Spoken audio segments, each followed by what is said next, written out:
हम लोगों को तो जनेऊ पहनने की इजाजत नहीं देता है। हम तो उनके लिए बस मुसलमान से जब लड़ना हो तब हिंदू हैं। जनेऊ ने पहनते वक्त हम हिंदू नहीं होते हैं। वहां पे हम छोटी जात, नीची जात, दुसात, चमार, डोम, मुसर वो हो जाते हैं। हिंदू अगर है तो फिर जाटव कौन है, फिर ब्राह्मण कौन है, फिर क्यों ये कहता है कि मैं ठाकुर जाति से आता हूँ, योगी कहता है, कोई कहता है कि मैं ब्राह्मण हूँ, फिर ये क्या है?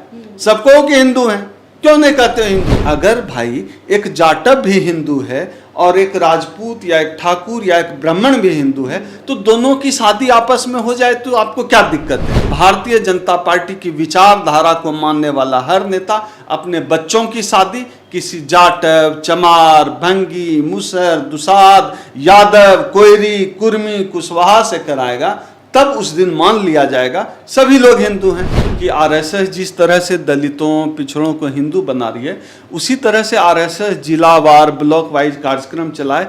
एक चमार की शादी एक जाटव की शादी एक ब्राह्मण से होगी, ब्लॉक वाइज यह कार्यक्रम आरएसएस को चलाना चाहिए। देश केवल सवर्णों का नहीं है, जितना यह देश इस देश के सवर्णों का है उतना ही यह देश इस देश के दलितों, पिछड़ों, आदिवासियों, मुसलमानों, गरीबों, गुरबों सबका देश है। लेकिन इस सरकार की ऐसी नीति है, या तो सवर्णों के पक्ष में काम करेगी या पूंजीपतियों के पक्ष में काम करेगी। नमस्कार, मैं निधि रतन, आप देख रहे हैं नेशनल दस्तक तस्वीर भारत की। पिछले कुछ दशकों में जो भारत की दशा है वो दुर्दशा में तब्दील होती जा रही है। जिस तरीके का माहौल हमारे लिए बनाया जा रहा है वो काफ़ी ज़्यादा शर्मनाक और भयानक है। किस तरीके से बहुजन समाज के लिए रास्ते दरवाजे बंद किए जा रहे हैं, उनकी बोलने की आज़ादी ख़त्म की जा रही है, उनसे उनके अधिकार छीने जा रहे हैं। आज हम इसी मुद्दे पर बातचीत करेंगे। मेरे साथ हैं सोशल एक्टिविस्ट डॉक्टर ओम सुधा, और हम उन्हीं से जानेंगे कि उनके ऊपर जो FIR हुई है किस तरीके से सरकार और जो सवर्ण समाज के लोग हैं उनके पीछे हाथ धोकर पड़े। सर, हमारे चैनल में सबसे पहले आपका स्वागत है। बहुत बहुत धन्यवाद निधि। सर, पहले आप हमारे दर्शकों को परिचय दीजिए, क्योंकि हर बार नए दर्शक जुड़ते हैं हमारे चैनल पर। मेरा नाम है डॉक्टर ओम सुधा और मैं अखिल भारतीय परिसंघ का राष्ट्रीय महासचिव हूँ। ये जो FIR हुआ है, ये FIR मध्य प्रदेश की जो राजधानी है भोपाल, वहाँ के MP नगर थाने में अखिल भारतीय ब्राह्मण महासभा के कुछ लोगों ने कराया है। असल में कुछ दिनों पहले मैंने कहा था कि जो जनेऊ है, जो ब्राह्मण पहनते हैं जनेऊ, उस जनेऊ में बैक्टीरियल इन्फेक्शन होता है। ये बात इनको खल गई कि बैक्टीरियल इन्फेक्शन होता है। मेरी बात को वो गलत साबित तभी कर सकते हैं जब जनेऊ का वो मेडिकल परीक्षण करा दें।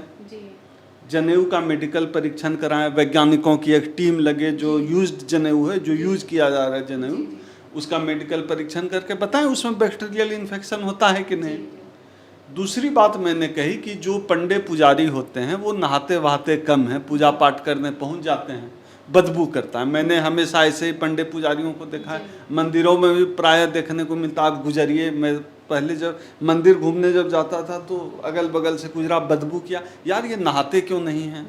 यही बात मैंने कहा कि आप ऐसी जगह पे हैं, पब्लिक प्लेस में, नहा धो के रहा करिए। या किसी के घर पूजा भी कराने जाते हैं तो नहा धो के जाइए।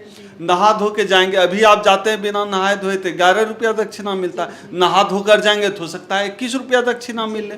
तो ये तो मैं ब्राह्मणों का हितैषी हूँ, मैं तो उनकी ही बात कर रहा हूँ कि बिना नहाए धोए जाते हो तो बदबू करते हो तुम। यार नहा धो के आया करो, लोग थोड़ा तुमसे क्लोज भी होंगे तो दक्षिणा भी ज़्यादा मिलेगा। और बैक्टीरियल इन्फेक्शन जो मैंने कहा जनेऊ, इसमें दो बातें। एक तो सीधी बात यह है कि उसमें बैक्टीरियल इन्फेक्शन तो है, ये तो वह भी मानेगा जो पहनता है जनेऊ, और ये उनके भले के लिए है, क्योंकि वेद और पुराण हम लोगों को तो जनेऊ पहनने की इजाजत नहीं देता है। हम तो उनके लिए बस मुसलमान से जब लड़ना हो तब हिंदू हैं। जनेऊ ने पहनते वक्त हम हिंदू नहीं होते हैं। वहाँ पे हम छोटी जात, नीची जात, दुसात, चमार, डोम, मुसर वो हो जाते हैं। तो जनेऊ वो पहनते हैं, बैक्टीरियल इन्फेक्शन वो कैरी करते हैं, तो उनके स्वास्थ्य के दृष्टि से भी ये मैंने कहा। तो ये तो मैं तो ब्राह्मण हितैषी हूँ। अखिल भारतीय ब्राह्मण महासभा को चाहिए कि मुझे सार्वजनिक रूप से 1000-2000 ब्राह्मणों की सभा करके मुझे सम्मानित करें।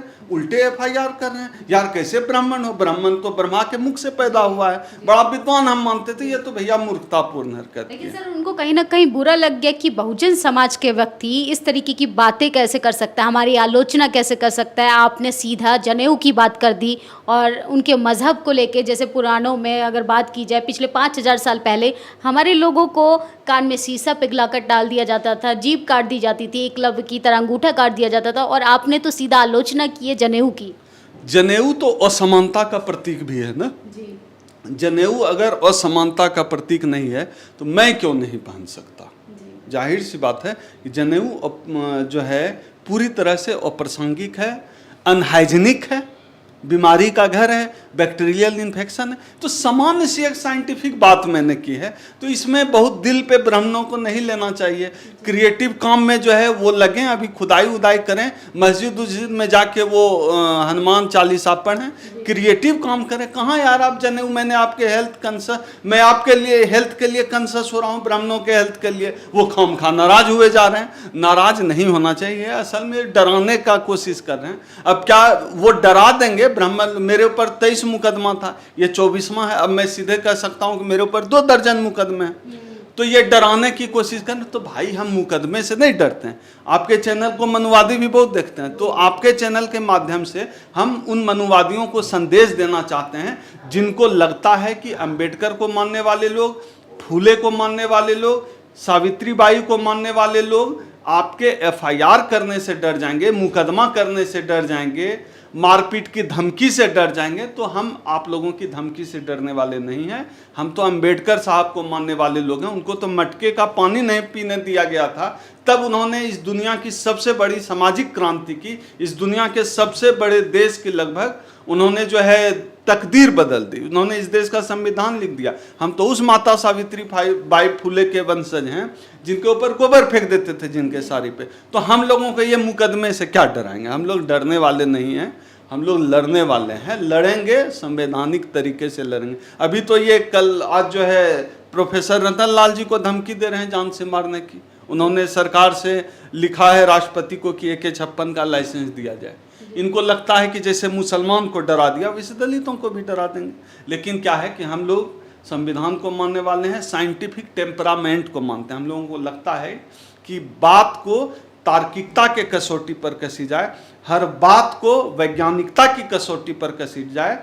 अगर जनेऊ में बैक्टीरियल, ये तो अच्छी बात है कि हम लोग जनेऊ नहीं पहनते हैं क्योंकि हम लोग भी बीमारी कैरी करते, तो अच्छी बात है। लेकिन ब्राह्मण भी हमारे भाई हैं, हम भी उनके लिए सोचते हैं। सबका साथ सबका विकास खाली बीजेपी ही थोड़े करेगी, हम लोग भी उनके लिए सोचते हैं। हम कोई थोड़े उनको यूरेशियाई कह के भगा रहे हैं। हम कह रहे हैं भैया रहो हमारे देश में, तुम लोग भले ही यूरेशिया से आए हो, इस देश के मूल निवासी नहीं हो, रहो लेकिन हाइजीनिक तरीके से रहो। जनेऊ पहनेऊ बहुत गंदा धागा होता है यार, पहनो तो हर दिन नया पहन लिया करो, कोई दिक्कत नहीं होगी। लेकिन वो प्रायः लोग बहुत दिन तक पहनते रहते हैं। दूसरा ये है पूजा पाठ, यार तुम कराने हमारे यहाँ भी आते हो, नहा धो के क्यों नहीं आते हो? 11 की जगह 21 रुपया दक्षिणा देंगे। तो हमारे देश में हो तो जरा साफ सुथरा तरीके से रहो, कायदे से रहो, बदबू मत करो, गंदगी कैरी मत करो। ये तो मैं ब्राह्मण हितैषी हूँ। निधि जी देखिए किस तरीके से डॉक्टर ओम सुधा जी ने जो बात की, ब्राह्मणों के हितैषी होने के नाते उन्होंने बात की, क्योंकि कहीं ना कहीं भारतीय जनता पार्टी बहुजन समाज को हिंदू नाम से संबोधित करती है। उनने हिंदू होने के नाते अपनी बात कही, इस देश के नागरिक होने के नाते ब्राह्मण समाज के हित में उन्होंने बात की कि हाइजीन मेंटेन करने की ज़रूरत है। लेकिन ब्राह्मण समाज को, मनुवादी समाज को ये बात हजम नहीं हो रही है कि बहुजन समाज का व्यक्ति हमारे लिए इस तरीके की बात कैसे कर सकता है। सर आजकल जो चीज़ें चल रही हैं, बुलडोजर के कॉन्सेप्ट को आप कैसे देखते हैं? असल में यह जो बुलडोजर है निधि, ये बुलडोजर लोगों को लगता है, या जो मुख्य धारा की मनु मीडिया है, मनु स्ट्रीम मीडिया है, यह दिखाती है कि यह बुलडोजर इस देश के मुसलमानों के खिलाफ है। लेकिन सच यह है कि यह जो बुलडोजर चल रहा है यह देश के लोकतंत्र पे चल रहा है। यह बुलडोजर देश के संविधान पे चल रहा है। यह बुलडोजर इस देश की जो गंगा जमनी तहजीब है उस तहजीब पे चल रहा है। तो यह बुलडोजर संस्कृति देश के लिए बहुत खतरनाक है। ये बुलडोजर संस्कृति इस देश को कहीं का नहीं छोड़ेगी। जिस बुलडोजर की बहस में इस देश को उलझाया जा रहा है, आप बताइए, हम लोग श्रीलंका की गति प्राप्त करने वाले हैं महंगाई के स्तर पर, हर तरह से भ्रष्टाचार के पे लिप्त हैं, हैप्पीनेस रैंक में हम बहुत पीछे चल रहे हैं। जो मीडिया को जो बोलने की आज़ादी है उसमें हम बहुत पीछे चल रहे हैं, हर स्तर पे हम पीछे हैं। लेकिन यहाँ हिंदू मुस्लिम का जहर घोलकर देश को बुलडोजर संस्कृति की तरफ ले जाया जा रहा है। बुलडोजर संस्कृति कभी भी किसी देश का भला नहीं कर सकती। इस तरह से सरकार अपने ही नागरिकों के खिलाफ हो गई है। यह सरकार साबित है, यह सरकार जन विरोधी है। मुझे तो आने वाले भविष्य में लगता है कि जिस तरह से बेरोजगारी का भी आलम है, रोजगार पे सरकार का कोई ध्यान नहीं है, सबको नफरत की आग में झोंक देना है। देश लगभग गृह युद्ध के कगार पर पहुंच चुका है। वह दिन दूर नहीं है जब इस देश के युवा हाथों में कट्टा लहराकर इस सरकार का नेस्तनाबूद करने निकल जाएंगे। सरकार को सुधर जाना चाहिए।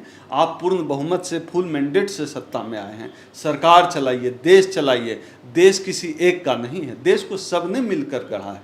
देश केवल सवर्णों का नहीं है। जितना यह देश इस देश के सवर्णों का है, उतना ही यह देश इस देश के दलितों, पिछड़ों, आदिवासियों, मुसलमानों, गरीबों, गुरबों सबका देश है। लेकिन इस सरकार की ऐसी नीति है, या तो सवर्णों के पक्ष में काम करेगी या पूंजीपतियों के पक्ष में काम करेगी। तो राष्ट्र की पूरी अवधारणा को इस सरकार ने नष्ट भ्रष्ट कर दिया है और बुलडोजर इस सरकार का प्रतीक है। किसी भी सरकार का प्रतीक कोई बुलडोजर कैसे हो सकता है? कितने शर्म की बात है कि इस देश के तमाम जो सत्ता में बैठे हुए लोग हैं भी, वो बुलडोजर संस्कृति के समर्थक हैं, बुलडोजर की बात करते हैं। इससे अधिक शर्मनाक हो नहीं सकता। ये लोग सत्ता में रहने लायक नहीं हैं। इन लोगों को सत्ता से उतर जाना चाहिए, क्योंकि यह संविधान नहीं समझते हैं, इनको देश चलाना नहीं आता। कितने शर्म की बात है।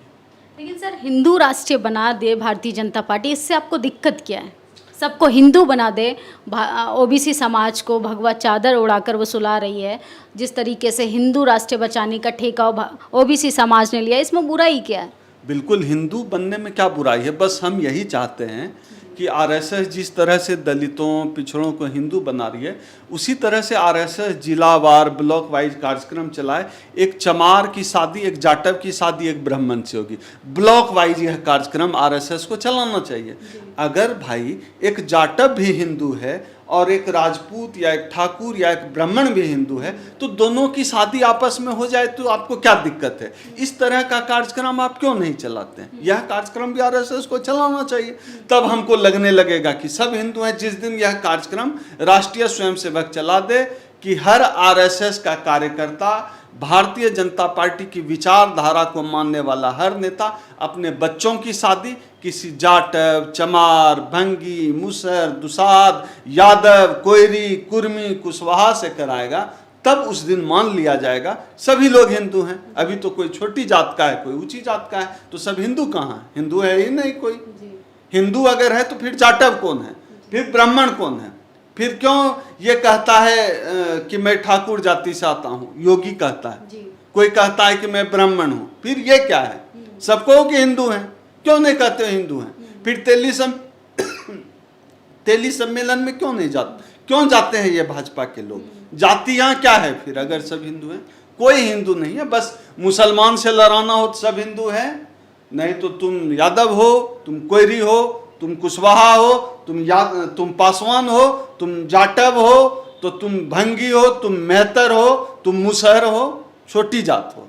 बस मुसलमान से लड़ाने के लिए हिंदू नहीं है। नेशनल दस्तक की आपसे गुजारिश है कि अगर इसको बचाना चाहते हैं तो नेशनल दस्तक को सब्सक्राइब करने के लिए रेड कलर के सब्सक्राइब बटन को दबाएं, फिर बेल आइकन की घंटी दबाएं। नेशनल दस्तक को बचाने के लिए बहुत जरूरी है कि हर खबर को शेयर करें, लाइक करें, कमेंट जरूर करें।